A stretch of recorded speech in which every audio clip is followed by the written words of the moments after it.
Bismillah. Assalamualaikum warahmatullahi wabarakatuh. Alhamdulillahilladzi hadana li hada wa ma kunna linahtadiya laula an hadana Allah. Asyhadu an la ilaha illallah wahdahu la syarika lah, innama huwa ilahun wahid. Allahu la ilaha illa huwa rabbul arsyil azim. Allahu la ilaha illa huwal hayyul qayyum. Allahu la ilaha illa huwar rahmanur rahim.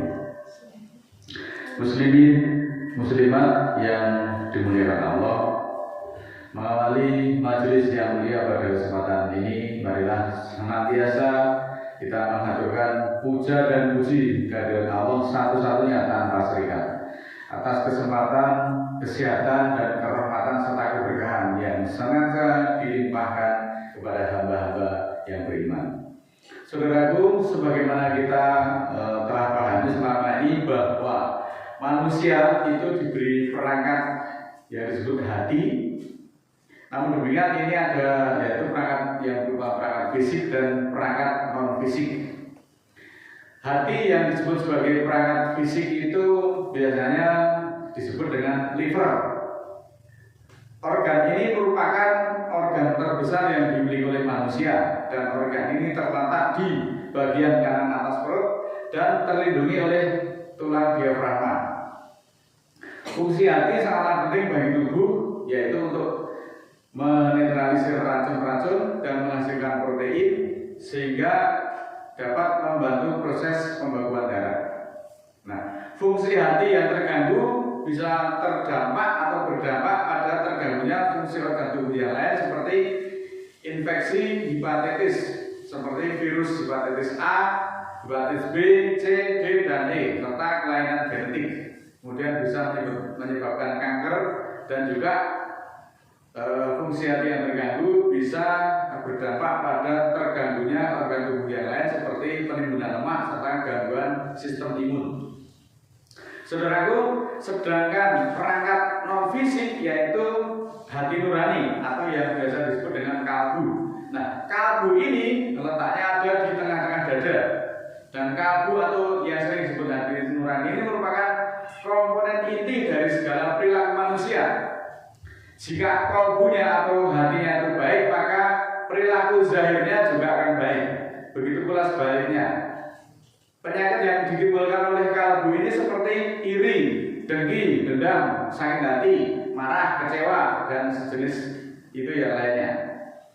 Karena hati merupakan sumber dari kebaikan dan keburukan manusia, sehingga hati nurani bisa menjadi pengarah bagi indrawi yang dimiliki oleh manusia. Artinya apa? Manusia itu bisa menjadi jahat dan keji ketika memiliki hati nurani atau kalbu yang buruk dan busuk. Manusia juga bisa menjadi terpuji dan mulia jika memiliki kalbu yang baik dan suci. Kalbu atau hati nurani di dalam Islam merupakan perangkat lunak yang mempengaruhi perangkat keras atau jasad. Sehingga apa yang terjadi pada kalbu maka akan berdampak kepada jasadnya. Kalbu yang baik merupakan hati nurani yang selalu takut kepada Allah Sang Pencipta dan selalu mengharapkan rahmatnya. Jika nurani manusia rusak karena tidak ada rasa takut kepada Allah dan tidak ada khawatir akan siksaannya, maka seluruh badannya akan ikut rusak pula. Yakni merasa tidak takut melanggar ayat-ayat Allah serta gampang melakukan berbagai kejahatan atau kemaksiatan. Ketika Allah telah mengunci mati hati dan pendengaran mereka, penglihatan mereka ditutup, dan bagi mereka siksaan yang amat berat. Ini resikonya. Ketika Allah menutup hati dan menutup dengan penutup yang sangat tebal, maka hakikatnya semua manusia karena perbuatan dosa-dosa yang telah dilakukan secara terus-menerus, sehingga dosa-dosa inilah yang menjadi penutup hati mereka, sehingga tidak ada celah lagi untuk dapat dimasuki cahaya hidayah atau cahaya petunjuk. Mari kita simak petunjuk Allah yang ada di dalam Al-Quran surat ke-18 ayat 57. A'udzubillahi minasyaitonirrajim. Bismillahirrahmanirrahim. Wa man adlamu mimman dzukira bi ayati rabbih fa'arada an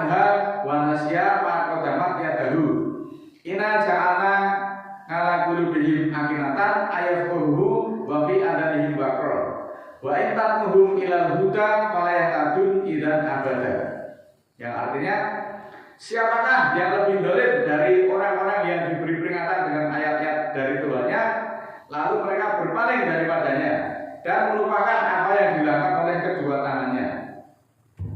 Bahkan kami menjadikan penutup atas kalbu mereka untuk memahami, dan ada sumbatan pada telinga mereka. Jika kamu suruh mereka kepada petunjuk, maka tidaklah mereka akan mendapat petunjuk ketika itu selama-lamanya. Nah, tidak ada orang yang lebih dolim daripada orang yang diberi nasihat dengan ayat-ayat Tuhannya, namun dia justru pergi dan berpaling daripadanya dan menuju kebatilan. Lalu dia lupa apa yang telah dilakukan oleh kedua tangannya, yaitu berupa tindakan-tindakan buruk, mengabaikan perintah-perintah Allah, sehingga dia tetap tidak mau kembali kepada Al-Quran. Sesungguhnya Allah menjadikan pada hati mereka itu penutup, sehingga mereka tidak dapat memahami Al-Quran dan tidak mengerti kebaikan yang ada di dalamnya, di dalam petunjuk-petunjuk Al-Quran tersebut.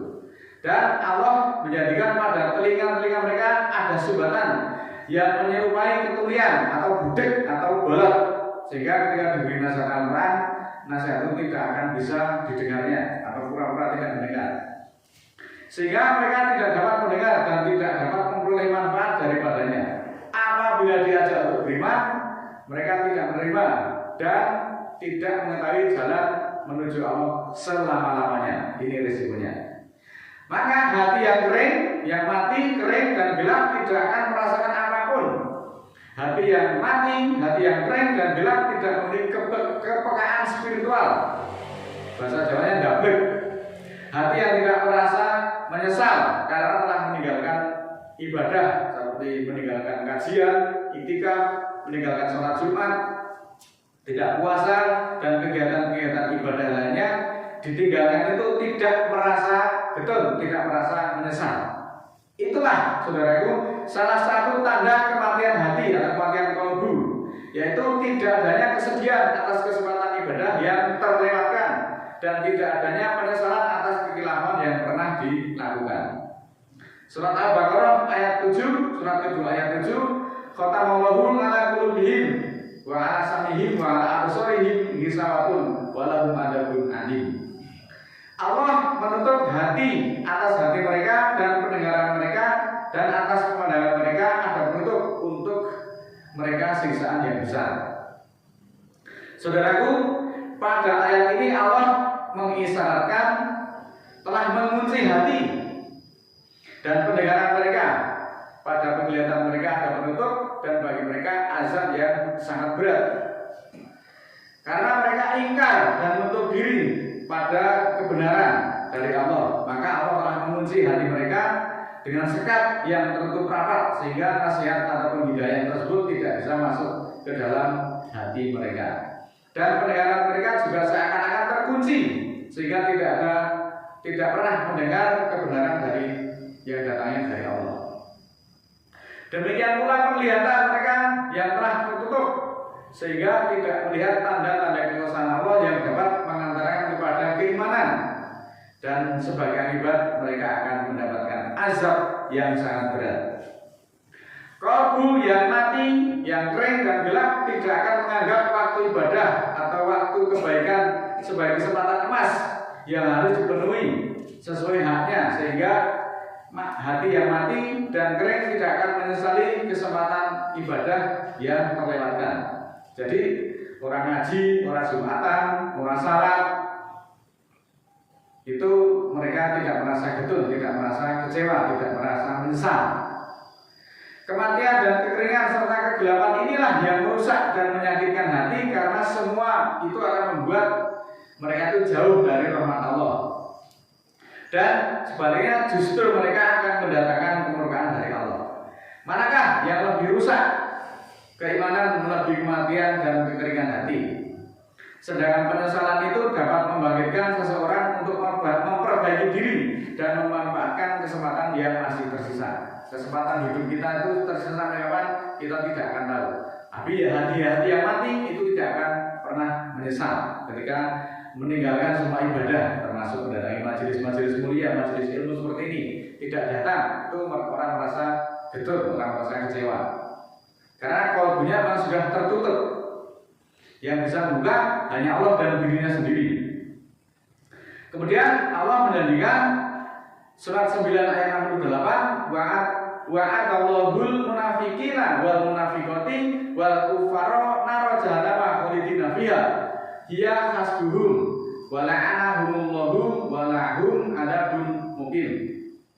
Allah menjanjikan pada munafikin dan munafiqat serta orang-orang kafir, janjiannya adalah neraka jahanam, kekal di dalamnya, dan itulah tujuan mereka. Dan Allah melaknati mereka, dan untuk mereka siksaan yang kokoh, siksaan yang tetap. 33 ayat 64 dan 65, Innallaha la'anal kafirina wa adalahum sa'iro. Sesungguhnya Allah melaknati orang-orang kafir dan menyediakan bagi mereka api pembakaran. Khalidina fiha abada la yajiduna waliyan wala nasira. Mereka kekal di dalamnya abadi selamanya, tidak akan mendapati pimpinan dan tidak pula akan mendapati penolong bagi mereka.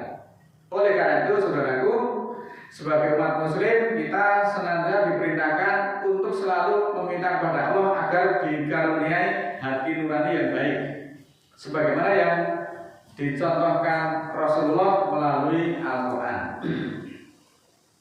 Akan tetapi permasalahannya di sini adalah banyak sekali orang-orang yang menyatakan dirinya Islam, Muslim, itu sudah menuntut ilmu, sudah mengikuti kajian-kajian seperti majelis-majelis ilmu, namun mereka tidak mau mengamalkannya, sehingga ilmu yang didapat itu hanya sekedar teori, tidak dipraktekkan.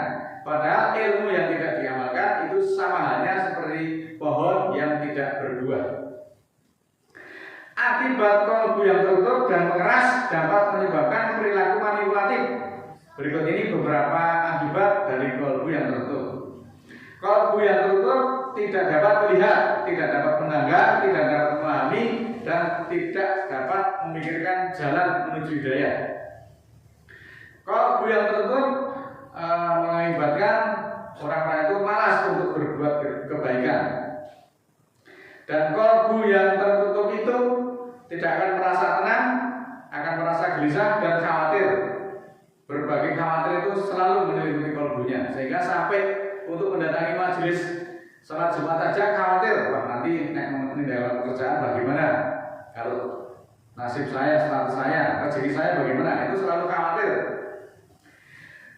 Akibat dari kolbu yang tertutup, maka dia akan selalu didatangi kesulitan. Berbagai kesulitan itu datang bertubi-tubi karena kolbunya tertutup. Akibat dari kolbu yang tertutup, ilmu yang telah didapat bertahun-tahun itu akan padam cahayanya. Jadi ngaji yang bertahun-tahun itu tidak membekas di dalam kolbunya. Kita bisa perhatikan saudara-saudara kita atau teman-teman kita yang memutuskan kolbunya untuk ditutup, yaitu ngaji ini pirang-pirang tahun itu belas karena tipai, tidak ada bekasnya. Karena bekasnya ngaji itu pasti dia akan lebih mendekatkan diri, lebih bersyukur, lebih menerima segala keadaan. Dan akibat dari kolbu yang tertutup maka akan menyiapkan nikmat dan akan mendatangkan bencana. Tunggu saja, bencana berupa azab yang datang dari Allah. Kalau kalian tidak mau kembali, segera kembali pada jalannya Allah. Akibat dari kolbu yang tertutup maka akan meruntuhkan keimanan dan ketakwaan pada Allah. Nah, iman dan takwanya itu sudah runtuh, tapi mereka tidak sadar. Akibat dari kolbu yang tertutup maka membuat kolbu itu kurang bersyukur. Orang yang bersyukur terus-menerus karena hanya mengumpat, karena adanya hanya mengeluh terus-menerus. Itu kalau kolbu itu sudah tertutup, itulah bahayanya jika kolbu itu ditutup. Maka saudaraku, marilah senantiasa kita menjaga kolbu kita, menjaga keimanan kita, selalu mensyukuri dengan menerima apapun kondisi kita. Senantiasa marilah kita isi, kita sirami kolbu itu dengan nasihat-nasihat Al-Quran. Jangan banyak mengemukakan alasan-alasan dunia, sibuk, iman-iman tinggal pekerjaan dan sebagainya. Karena itulah kita atas perintah Allah itu kita harus mendahulukan apa yang urusan dunia. Pada periode yang lalu kita sudah Sampaikan orang-orang beriman itu harus mendahulukan akhirat, harus mengutamakan akhirat, bukan dunia. Karena dunia itu kamu kejar sampai kapanpun, sampai sejauh mana kalian itu mengejar dunia, maka finishnya itu adalah kematian. Oleh karena itu saudaraku, mari senantiasa kita menyirami kolbu kita, menjaga kolbu kita dengan petunjuk-petunjuk Allah yang ada di dalam Al-Quran.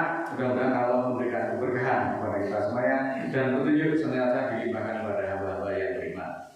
A'udzubillahi minasyaitonirrajim. Bismillahirrahmanirrahim. Allahumma ighfirli walil mu'minina wal mu'minat al-ahya'i minhum wal amwat innaka sami'un qaribun mujibud da'wat innaka 'ala kulli syai'in qadir. Rabbana la tu'akhidna in nasina aw akhtana. Rabbana wa la tahmil 'alaina isran kama hamaltahu 'alal ladzina min qablina. Rabbana wa la tuhamilna ma la taqata lana bihi wa'fu 'anna wa lana warhamna anta maulana fansurna 'alal qaumil kafirin. Ya Allah, ya Tuhan kami, jangan terima kami jika kami lupa atau kami salah. Ya Allah Tuhan kami, jangan bebankan atas kami tugas-tugas sebagaimana Engkau telah membebankan atas orang-orang sebelum kami. Ya Allah Tuhan kami, jangan beratkan kami yang tiada kesanggupan kami memikul daripadanya. Dan maafkanlah kami dan ampunilah kami serta rahmatilah kami. Engkaulah pimpinan kami, maka terlalah kami terhadap orang-orang kafir. Rabbana ighfir lana dzunubana wa kaffir 'anna sayyi'atina wa tawaffana ma'al abrar. Ya Allah, ya Tuhan kami, ampunilah bagi kami dosa-dosa kami dan hapuskanlah kami kejahatan-kejahatan kami dan wafatkanlah kami bersama orang-orang yang abror. Rabbana la tuzigh qulubana ba'da idh hadaitana wa hab lana min ladunka rahmah innaka antal wahhab. Ya Allah, ya Tuhan kami, jangan belokkan kolbu kami sesudah Engkau tunjuki kami dan anugerahkan bagi kami dari sisi-Mu rahmat, sesungguhnya Engkau Maha Pemberi anugerah. Rabbana ighfir lana wa li ikhwanina alladziina sabaquna bil iman wa la taj'al fi qulubina ghillan lil ladzina amanu rabbana innaka ghafurur rahim. Ya Allah, ya Tuhan kami, ampunilah bagi kami dan saudara-saudara kami yang telah mendahului kami dengan iman, dan jangan Engkau jadikan di dalam hati kami kekangan untuk orang-orang beriman. Tuhan kami, bahwa Engkau Maha Penyantun lagi Maha Penyayang. Rabbi auzi'ni an askura nikmataka allati an'amta 'alayya wa 'ala walidayya wa an amala sholihan tardahu wa aslih li fid dzurriyyati inni tubtu ilaika wa inni minal muslimin. Ya Allah, ya Tuhan kami, bawalah aku untuk mensyukuri nikmat-Mu yang telah Engkau nikmatkan atasku dan atas ibu bapakku, dan Engkau beramal soleh yang Engkau ridhoi, dan jadikanlah aku berbuat soleh terhadap keturunanku. Ya Allah, aku bertobat kepadamu dan aku termasuk muslimin. Subhana rabbika rabbil izzati amma yasifun wa salamun alal mursalin walhamdulillahi rabbil alamin. Maha suci Tuhanku, Tuhan kemuliaan tentang apa-apa yang mereka sifatkan, dan keselamatan atas para utusan dan segala puji-pujian untuk Allah Tuhan semesta alam. Wassalamualaikum warahmatullahi wabarakatuh.